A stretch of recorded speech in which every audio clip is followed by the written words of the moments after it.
तो फिर हेलो भाई, उम्मीद करता हूँ कि बढ़िया ही होंगे। तो बिना किसी बकचोदी के चालू करते हैं। तो आज की डिस्टर्बेंस के लिए सॉरी। ट्रेड रिकैप ऐसे ही बनेगा। आज तारीख है 15 तारीख का, ट्रेड रिकैप है फ्राइडे का, लेकिन ये बना हुआ रहा हूँ मैं 16 को। ठीक है। तो कल मैं लंदन में ट्रेड नहीं करा, लेकिन मैंने न्यूयॉर्क में करा, और पोटेंशियल बायस मैं बोल सकता हूँ इन सॉर्ट ऑफ सही थे, लेकिन ड्यूरिंग न्यूज़ करा प्लस में पुअर डिसीजन मेकिंग की वजह से मेरे एसएल हंट हो गए। मैंने जितनी ट्रेड करी दोनों इंस्टेंट अकाउंट में करी। मेरी एक ट्रेड में मुझे $20 का लॉस हुआ, और जो बाकी की ट्रेड थी उसमें मुझे $60 का लॉस हुआ मे बी। ठीक है। तो 20 और $60 का लॉस हुआ मेरी दोनों ट्रेड को मिला के, और मैंने इंडेक्स में ट्रेड नहीं करा। तो मैं सबसे पहले बायस बताता हूँ। सबसे पहले मैंने ट्रेड करा जीयू में। तुम जैसे कि देख पा रहे होंगे, मार्केट प्रॉपर अप ट्रेंड में है, रिट्रेसमेंट टूवर्ड डाउनसाइड कंप्लीट हो चुका है, मार्केट टूवर्ड अपसाइड जा रही है। अभी यहाँ पे मैंने एक फेयर वैल्यू गैप मार्कआउट करा है, प्लस में ये आवरली फेयर वैल्यू गैप मार्कआउट करा है। तो मैंने छूटते ही क्या देखा, मार्केट या तो इसको रिस्पेक्ट करेगी या इसको डिसरिस्पेक्ट करेगी। तो सबसे पहले मेरे दिमाग में यही था कि मार्केट इसको रिस्पेक्ट करेगी, डिसरिस्पेक्ट करेगी, उसके बेसिस पे मुझे ट्रेड लेना था। और मार्केट ने करा भी क्या, मैं तुरंत 5 मिनट पे चला गया। 5 मिनट पे देखती मैंने देखा यार यहाँ पे तो प्रॉपर अप ट्रेंड है। ठीक है। तो यहाँ पे बस एक 5 मिनट के ब्रेक की ज़रूरत है, और हुआ भी। बहुत ज़्यादा चौपी प्राइक्शन बोल सकता हूँ, मुझे ट्रेड नहीं करना चाहिए था फ्राइडे पे। मार्केट ने ब्रेक दिया, और यहाँ पे एक फेयर वैल्यू गैप था, और इसको ये वाला फेयर वैल्यू गैप है, इसके फिल के बेसिस पे मैंने ट्रेड लिया यहाँ तक का, और ऐसा यहाँ तक का। इसमें मेरे $20 गए। एज ए कंटिन्यूशन ट्रेड लिया था कि जो फेयर वैल्यू गैप है इसका मे भी डिसरिस्पेक्ट हो सकता है, चांसेस है कंटिन्यूशन ट्रेड के लिए, लेकिन फिर वो मार्केट पे डिपेंड है। और इतना चौपी प्राइक्शन था, तो बेरिश ट्रेड भी मैंने मुश्किल ही लेता, तो मैंने नहीं ली। फिर अब बात आ जाती है अगली ट्रेड की, जो है कि गोल्ड की। जल्दी कर रहा हूँ उसके लिए थोड़ा सॉरी। बस मैं बताना चाहूँगा ओवरऑल डिसीजन मेकिंग प्लस में पूरा एग्जीक्यूशन की वजह से मैं ट्रेड फकड अप गई। गोल्ड के देखो इतना प्यारा प्राइक्शन, ये बायस डिसाइड हुआ है रीसेंट प्राइक्शन की वजह से। ठीक है। तो जहाँ तक कि तुम देख पा रहे होगे, मार्केट जो है वो ओवरऑल डाउन ट्रेंड में है। ठीक है। डाउन ट्रेंड में मैंने मेजर लिक्विडिटी लोज मार्कआउट कर लिए और हाइज मार्कआउट कर चुका हूँ। तो फिर मैंने छूटते ही क्या देखा, थोड़ा क्लोज व्यू लेके चलता हूँ। ठीक है। एक्चुअली उस टाइम पे ना न्यूज़ भी थी 6 और 7:30 बजे।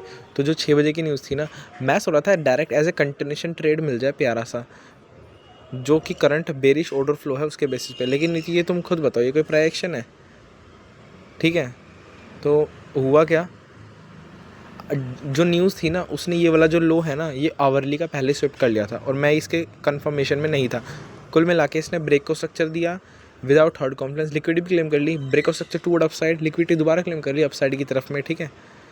देखो, पहले इसने इसको स्विफ्ट करा आवली लो को, उसके बाद फिर इनको भी स्विफ्ट कर लिया, और विदाउट थर्ड कॉन्फ्लेंस। तो मैं ट्रेड मैंने दोनों के बारे में नहीं ली। और फिर मैंने ट्रेड कब ली, जब मुझे हल्का सा कंफर्मेशन मिला कि हाँ इसने ब्रेक दे दिया। ये वाली लिक्विडिटी है इनका स्विफ्ट करने के बाद, क्योंकि पोटेंशियल पता चल रहा है इतनी bunch of low resistance liquidity claim करने का मार्केट पर पोटेंशियली डाउन साइड की तरफ आएगी ऐसे। तो इस बेसिस पे मैंने लिया। टारगेट में बोल सकते हो कुछ प्रिटी ज़्यादा नीचे था, 7:30 की न्यूज़ थी, मुझे लगा कि 7:30 की न्यूज़ की वजह से मार्केट टूवर्ड डाउन साइड जाना और पसंद करे, इस वजह से लिया as a continuation trade. Actually reverse continuation तुम बोल सकते हो, some sort of after the liquidity swift के पे बेसिस पे ही लिया है, after the swift of the high. ठीक है। लेकिन फिर मार्केट ने करा क्या, तुम जैसे कि देख ही सकते होंगे, मार्केट ने मेरा एसएल हैंड कर लिया। थर्ड कॉन्फ्लेंस मैंने कैसे देखा कि मार्केट ने जस्ट ये विगड अप दिया, मैंने यार ठीक है हल्का सा लेट एंट्री ली।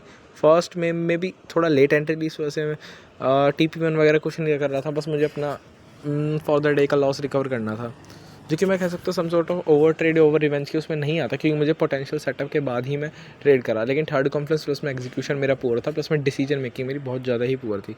तो ये मेरी गोल्ड की ट्रेड होगी। उसके फिर बाद आती है इंडेक्स, मेरे हुक्म के ने हक रखा था। तुम जहाँ तक कि देख पा रहे हो ओवरऑल बायस तो अप ट्रेंड ही है, लेकिन प्रॉपर रिट्रेसमेंट टूवर्ड अपसाइड दिख रही है। और यहाँ पे बिग टाइम फ्रेम के SMT दिख रहे हैं। सेम सिचुएशन नैस्डैक में थी, मार्केट पोटेंशियली अपसाइड में भी रिट्रेसमेंट डाउन साइड कंप्लीट बोल सकता हूँ। इधर मार्केट थी प्रॉपर SMT के साथ थी, पोटेंशियली मार्केट बेरिश जाइन थी, इसमें मैं बोल सकता हूँ लैगिंग था ES।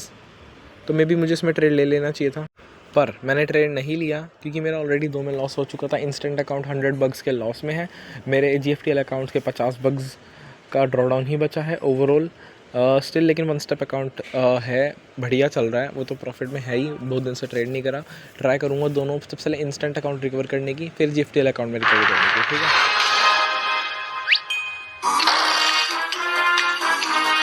Sorry for the disturbance, इस वीडियो को कट कर दूंगा मैं। तो फिर हुआ क्या, मार्केट जो थी अकाउंट्स मेरे ऐसे, इसमें मैं ये पोटेंशियली बोल सकता हूँ कि मैं PR से मैं पीआर से मैं as a continuation trade to वो डाउन साइड ले सकता था, लेकिन मैंने देखा मार्केट जो है ना वो वन साइडेड है, छूटते ही फिर अर्ली गैप्स बनाए हैं।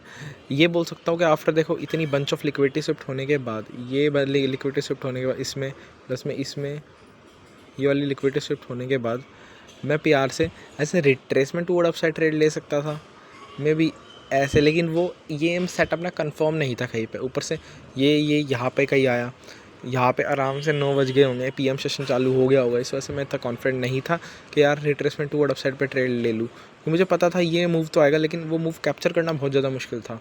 ठीक है, मैं कह सकता हूँ सेम मेरे साथ ऐसा हुआ। बाकी उसमें तो नहीं आ सकता, इसमें कंटिन्यूएशन ट्रेड लिया और इसमें भी कंटिन्यूएशन ट्रेड लिया जियो में, तो इसमें बोल सकते हो ये जो मूव लिटिल अप दिख रहा है इसको क्लेम करना लिटरली बहुत ज़्यादा मुश्किल था, इस वजह से मैंने नहीं करा। तो भाई ये होगी मेरी, मैं कह सकता हूँ फ्राइडे की ट्रेड 15 तारीख की। मैं अपने अकाउंट्स की ओवरऑल बात करूँ तो मेरे अकाउंट्स की लगी पड़ी है। दोबारा एक ऐसी चीज़ पे काम करना पड़ेगा, स्किल भी बोले, फिर जॉब करनी पड़ेगी जिससे पैसे आ पाए, तभी भाई हो पाएगा, वरना without money 0 is equal to 0, सबको कॉमन सेंस है, पता ही होगा। तो अभी ट्राई करूँगा अकाउंट्स को पास करने के साथ में और चीज़ करनी। तो भाई आज की वीडियो यही खत्म होती है, पीस।